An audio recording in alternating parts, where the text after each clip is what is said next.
You're going to die. You need to face that.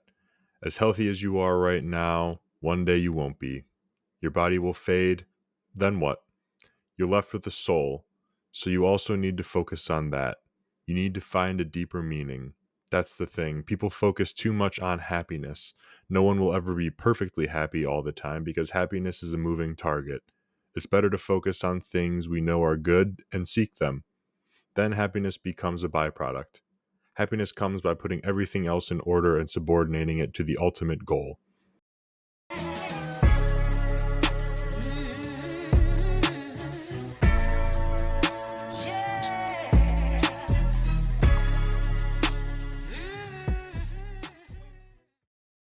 And with that, welcome back to another episode of the Full Metal Cast. Obviously, this comes after two very heavy events that took place in a very short time span in the month of September of 2025.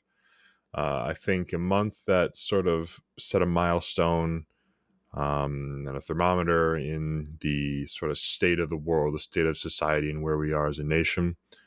The two events being the stabbing of Irina Zaruska on the train in Charlotte and the assassination of Charlie Kirk in Utah. It's been a week of watching people bleed out in very high definition videos, just sort of flooding our timelines. And things don't seem to be getting any better, at least, that's based on sort of the public's reaction to these things and how we're seeing the discourse sort of unfold after the fact. Instability and volatility all very high, and hearts weighing very heavy. Um, and that doesn't even have to matter, with where you align politically or how you viewed the individuals who, either were victims or the perpetrators in each of these instances. It's a heavy week, and I know it messed me up a lot. I know it messed a lot of the fellas up in our group chat a lot. That's why we had a homie check, we called it. 2 nights ago, a bunch of the guys came over. We just talked about how we were feeling, even if it didn't have anything to do with, what we watched unfold this month so far. How's life in general? What's got you down? And, it's letting the boys know that we're all here for each other. And that helped. That was good. But anyways, I wrote down my thoughts while I sort of aimlessly clicked away on my laptop on the 12th of September. Just so I had all of my words organized to the best of my ability. As I approached this and sort of cementing and solidifying my opinion of the events that have taken place so far and where we are as a country in the internet. So if it sounds like I'm a little robotic or it sounds that I'm reading or stumbling over words, that's probably because I am. But I also just want to make sure that I'm not talking out of my ass or blowing smoke really or saying things that I don't mean. And so with that, on we go. September 2025, a month that will unfortunately be burned into the minds of those who lived through the events and who are unlucky enough to have their feeds inundated with videos of people bleeding out. The weight of the toll this corpse of a culture has forced on us has reached its limit, it seems, and the minds of men are starting to buckle. Watching the footage of Irina Zaruska shook me more than any other fucked up reel sent to me, and no doubt the Russia and Ukraine drone videos, along with footage from the Middle East, have only primed us all leading up to this point. But the world witnessed a senseless act of extreme violence carried out on an innocent, defenseless individual, and then we all watched her slowly die, alone and terrified, while a train full of people willfully turned away and did not even look at her corpse until blood covered the ground. And so after not really being able to make sense of that, we all went back to work and played pretend, doing meaningless tasks for the most part, with the images of that event playing through our minds, creating a powder keg of emotions within us. Then the assassination of Charlie Kirk took place, and once again, we were fed the same clip of him being shot and killed over and over again. Another act of extreme violence that left a family without a father. This time, however, we all know why he was targeted. For talking. Simply for speaking his mind. And with this, The match feels as though it was lit, hovering above said powder keg. 9/11 followed the next day, and I had to put the phone down. My mind had reached its limit.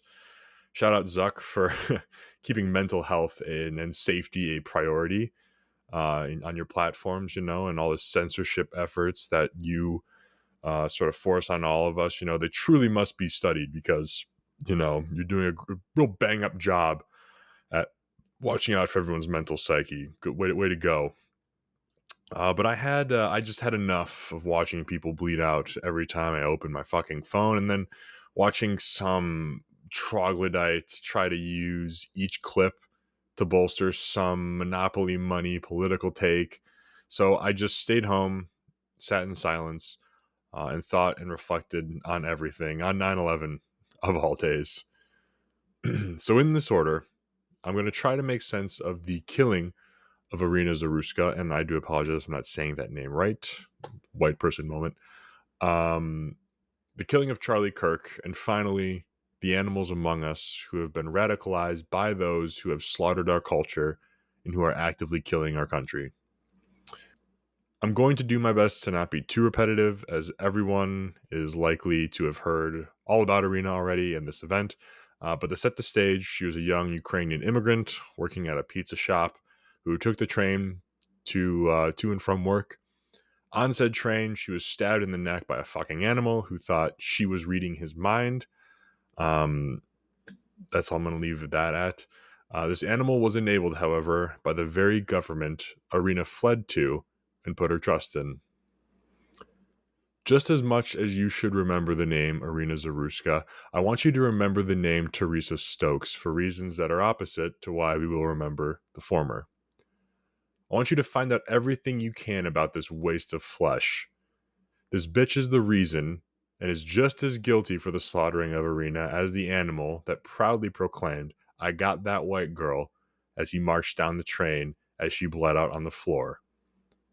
Stokes was the judge responsible for this animal being out on the streets. Said animal was arrested 14 times prior to us all seeing him in his prime in action. And in fact, during the stabbing, he was out on cashless bail. You see, Stokes was the judge that made that decision. Yep, she made that call in order that he be released into a mental health facility. And on the surface, that might not sound too bad. And I have been an advocate for quite some time that there's a very real clear mental health issue going on in this country. And there's not a single facility resource available that is adequate to sort of treat these people and this problem. However, she owned said mental health facility that she ordered him be released to on cashless bail. And that checks out, actually, since it seems to be, just as useless at, fixing people with mental health problems as she seems to be at doing her job. Excuse me. And I say that and I attack this bitch with such hatred because she couldn't be any less qualified for her job. And while that is typical for all government jobs, she has earned a special plot in hell in my mind because she doesn't even have a law degree. Now, obviously, there are people to blame for putting her in that role, and fuck them just as well. But for you to not even have some form of imposter syndrome being a judge making life and death decisions for people without a fucking law degree, you are a few brain cells short, just to say the least. And to go back to what I said in the wake of the Minnesota shooting that happened not too long ago either, we do not have a race problem in this country. This animal was walking the streets thinking people could read his mind, and he thought that killing them was acceptable. What fucking law applies to somebody like that? Even though plenty of laws were in place to make sure something like him couldn't even harm people, he was still able to do what he did despite being in the hands of people who could have protected society, but chose not to 14 times. The reason why Stokes did not carry out her duty to protect and serve and care for the very people she's a public servant to, they're irrelevant. She failed. Motive means fuck all now, and whatever fate befalls her pet that she couldn't punish accordingly should be hung on her as well, because whatever it is, it won't be nearly enough to do justice for Arena and give us our pound of flesh. And all of this, before we could even fully make sense of all this information and figure out what we needed to do to move forward as individuals and as a society, Charlie Kirk was shot in front of the world. And we had the extreme displeasure of having to witness a man bleed out simply for talking. And it should be no surprise, and I've been on record, I feel, maybe not explicitly, but very clearly, that I disagreed with most of the things that came out of his mouth. But that's okay. In fact, that's good in my opinion, because that's what being human is all about. It's about being unique. It's about getting to disagree, debate, and to compromise. So when I speak out against what happened to him, I'm not worshiping the man. That is not a trap I fall into with politicians or anyone in general. Rather, I am speaking out against the use of violence, as I always do, when it is not justified and violative of the natural rights of everyone, rather than in the defense of said rights. So some sick fuck, just as much of an animal as the one on the train in Charlotte, shot a man in front of his family simply because he did not like what he was saying. And here we are. After both of these horrific acts, the media, politicians, and stunted grifters got to work making things about themselves and whatever political party or solution stokes their fragile egos. And I want you all to take note of these people just as much as I told you to take note of the people who preach dogma, who use words like always and never. Each and every one of them, those who jump on the corpses to cry gun violence, or we need to have empathy for the killer, or he had it coming, or this happens to kids in schools every day, or the left is murdering the right, and so on. Everything that spills from the face holes of these people should immediately be disregarded.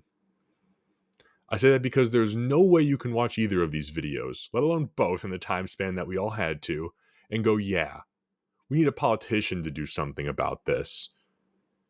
We're not having a political conversation. There's no way you can watch those people die like that, the way that they did, and think, yeah, the left is really killing the right. Or, yeah, he was really saying things he shouldn't have. And so there really should be some laws in place to make sure that, he can't say those sort of things or whatever. No, we're not having a political conversation anymore, as Dave Smith put it. We're having a spiritual one now. And if that term doesn't really apply to you or speak to you, fine. We're thinking a little bit bigger. Like I've also mentioned in the last episode, we're no longer talking in terms of the political realm, because look at where that's gotten us. We're going to have to start poking our heads up a little higher above the trenches now and start finding uh, some higher thought if we have any prayer.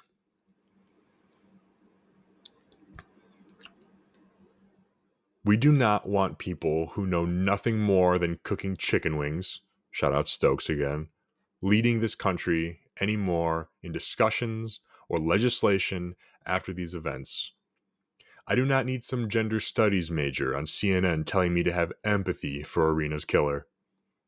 I do not need someone who has never conceived of learning about firearms telling me about how we need to ban them now. Nearly 250 years, which is the average lifespan of civilizations, by the way, we as a nation are on the precipice of that milestone, and all we have ever known is this kind of discourse, this kind of leadership, and the trend is very clear. More government breeds more political problems, more political solutions to said problems breed more government, and the snake eats the tail, very much like how soft men make times hard, so on and so forth. All we have ever known is this insane cycle, and so it is hard to conceive of an alternative path forward, but we have to if we want any chance of hopping off this track of insanity. You are not like politicians or political parties. We need to stop thinking in those terms. We have propped these people and their make-believe teams up on pedestals, and we truly do worship them. We hang on their every word. We beg for them to make the problems go away, and we see the act of voting as a sacred and holy act. and our worldview shifts so dramatically based on who gets elected and made God, quote unquote. Look at where that has gotten us. People truly do believe that they are more like politicians or a political party than their neighbor. That is the only way to make sense of this violence and what we have seen on our feeds this week and this month. The state, those who line their pockets, and those who act as their fucking mouthpieces are directly responsible for killing our culture, dismantling society, and destroying our country. And you and your neighbor, your fellow brothers and sisters, are in it together, suffering under the circumstances forced onto you by the people elected. This goes back to what I said about removing civil war from your lexicon. It is not an option, despite how hard you are trying to be baited into one right now. Killing and fighting each other is the worst possible outcome, as it changes nothing except the number on the death toll. For example, Charlie Kirk, killed simply because someone didn't like what he was saying. Now Kirk will be made a martyr, and he will become even more popular than when he was alive, and the person who carried out the act along with their agenda will be vilified equally so. And all you have to do is just take one step back and just analyze and realize who benefits regardless of whether you live or die. Both political parties, your quote unquote gods, are the only people on earth who benefit from every tragedy. If you're alive, you're useful as tax cattle and useful idiots. If you're murdered, they can stand on your body and plant a flag to gain political wins and clout and make a name for themselves.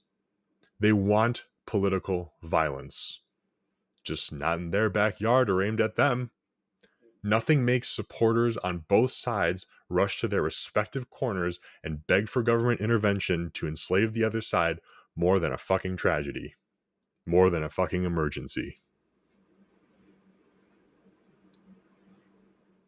And I know I also mentioned dragons in those quotes, excuse me as I punched the mic, in the last episode when touching on not getting discouraged in this mess of a world filled with monsters. And what a monster we face today. A hydra by literal definition. The state, the media, law enforcement / military industrial complex, and those that fund them all. And that doesn't even include those fucking retards that they've radicalized, and the fucking mental toll of the wreckage that they create takes on everyone who's trying to remain informed and prepared. But to sort of lean on those quotes that I brought up in the last episode, no matter how dire and hopeless things seem, you and I, we were born for this very timeline. We were put here to deal with this very moment in time and to be the light and the positive change that we crave so desperately. I have said it a million different times and in a million different ways, but it is up to us to deliver these results in a way that is moral and respectful of the natural rights of everyone. The pound of flesh is owed to we the people, but it won't be found in othering your neighbor, shitting on them in the comment section, and I'll raise my hand, I'm guilty as charged there, or in this case, quite literally killing them. We get our revenge by living morally and being good people in spite of everything we're up against. And this is, I'm wandering off script here, but I have heard this echoed so many times and it pissed me off originally. I had just a visceral reaction to it. I think there's two reasons to it. But after Kirk was murdered, I heard several people, including people that I tout highly, and I don't think they meant it in the wrong way. That's just the words that they found in the moment. But after Kirk was murdered, everyone says, congrats, or you killed the quote unquote the moderate right. But you didn't. You killed the man. I'm not saying that's right. Obviously, that's wrong. It's the dumbest thing that you could have done. You didn't kill the moderate right one because the moderate right has been killed for decades, depending on how you look at political science and history in this country. But that doesn't really matter to me. You You do not kill the political right, because if you, or the person saying that, if you identified with what Charlie stood for or what he was saying, you are the moderate right in this case. Are you not still alive? Can you not still go out and live moral, strong lives? You don't need someone else to be alive saying those things to give your life purpose or your life meaning. You still have a heartbeat, you still have breath in your lungs. It's not dead. Your beliefs aren't dead because one man died. That's not how that works. No, if it truly is dead, then he really did die for nothing in that case. And I'm speaking obviously to a certain crowd here. It's not really my intention, but I'm more so attacking the phrase that you killed X ideology or X idea. And if you did, then that ideology or that idea was not meant to be alive in the first place if it hung on one mortal being that would have died at some point or another. It's not dead. You can't.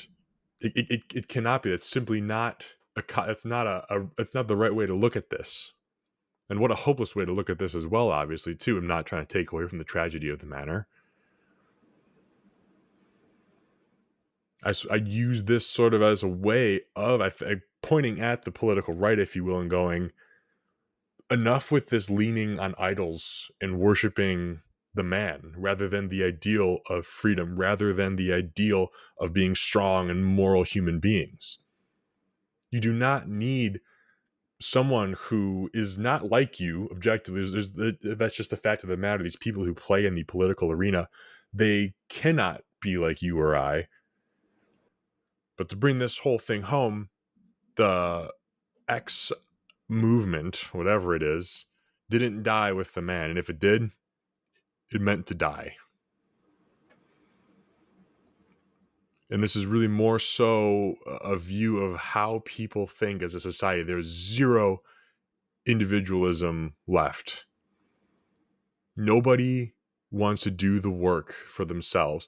They want to listen and regurgitate gotcha political hype talking points that these elected clown world officials say.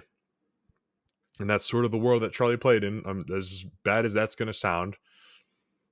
But talking is just talking. There's nothing wrong with it. It's not harmful. It's also not necessarily even an act. And I get how absurd that sounds from sitting behind a desk right now. But I don't do this just to talk. I do this because it's about doing. It's about being that change. It's about being that light. And that opportunity, the likelihood of that, the existence of that outcome doesn't disappear, doesn't die with one person. So I'm sick and tired of hearing people say that, because all that tells me is that it was never about doing or being something or a certain way. It was about idolizing a mortal being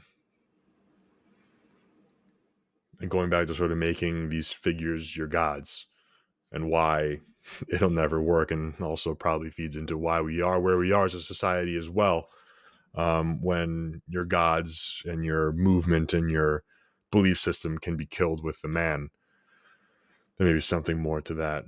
But anyways, to reel us back in, as hard as it is, and it will be, to not self-sabotage, bite and give in to the urge to swing on the next motherfucker in the comments or on the street that says something so incredibly ignorant and stupid, you are better than that. Or I hope you're better than that. As hard as it will be to not let yourself spiral when you see all of the propaganda and rage bait online, you have to keep your head up and clear. Because if you won't, there will be nobody left with a cool head on their shoulders. Again, it's up to us. The fog of war is incredibly thick right now. Nothing seems to make sense, and the speed in which things are happening feels like we're drowning above water trying to drink from a fire hose. We are in the circles that we are in and partaking in the acts that we do as a community because we chose the difficult path. It's not for everyone. Most people choose to remain willfully ignorant to what we do and what we're learning about here and what we believe because it is all hard truths and no comfortable lies. This is our boulder. We push it because we know we have no other choice, but we can choose to push it with a smile and hope, or we can do so with despair. And I personally do so with hope and a smile, even though I let it get the best of me this week and the earlier part of this month.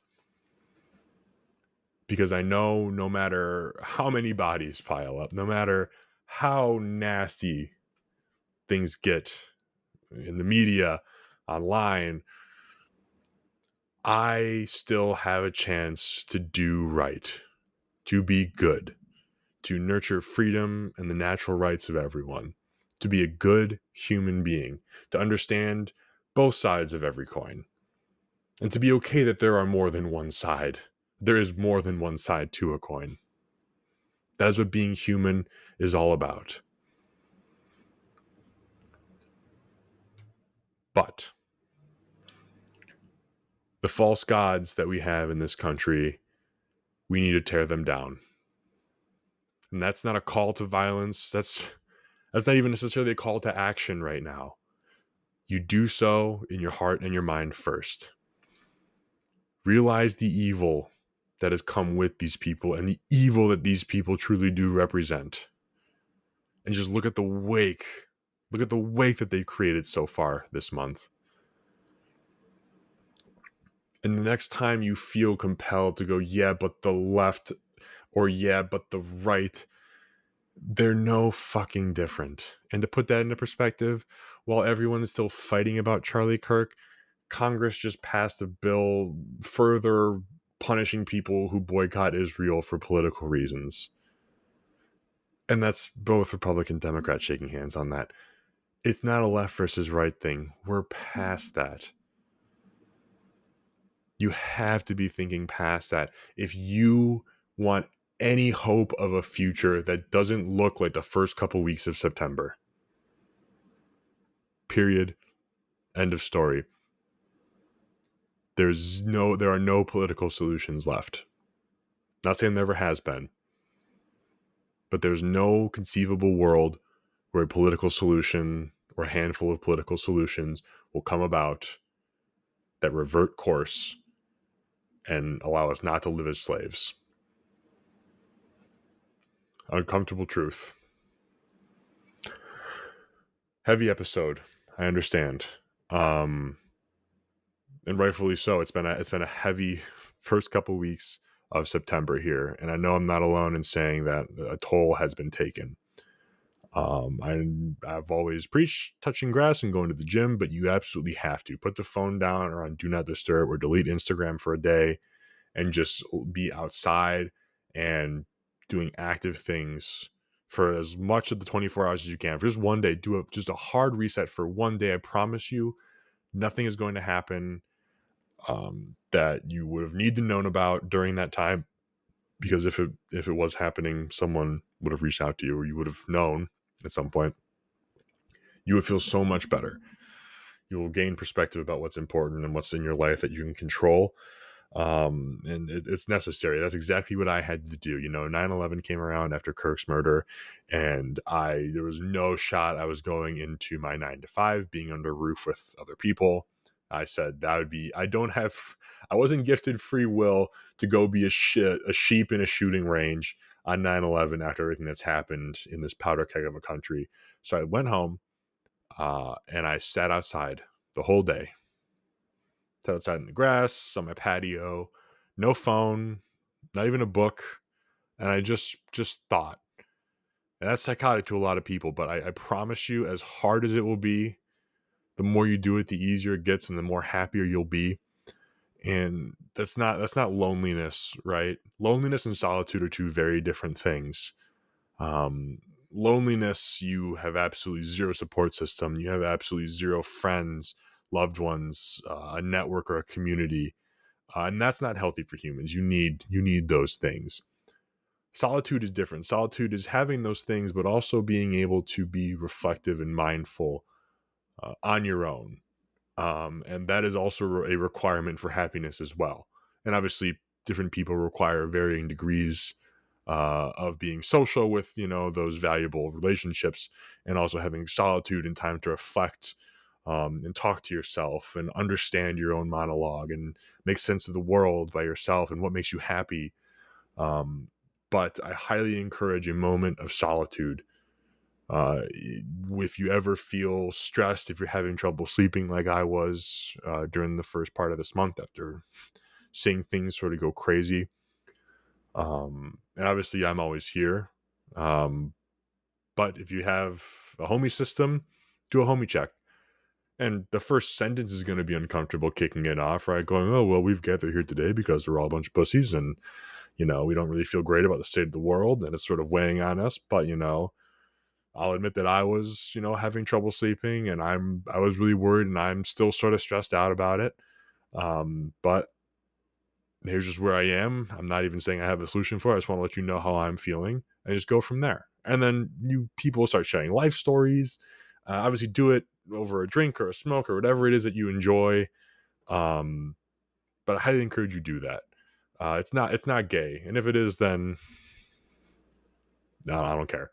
Um, but the big takeaway is that I've always said it too. It's up to us. It's up to you.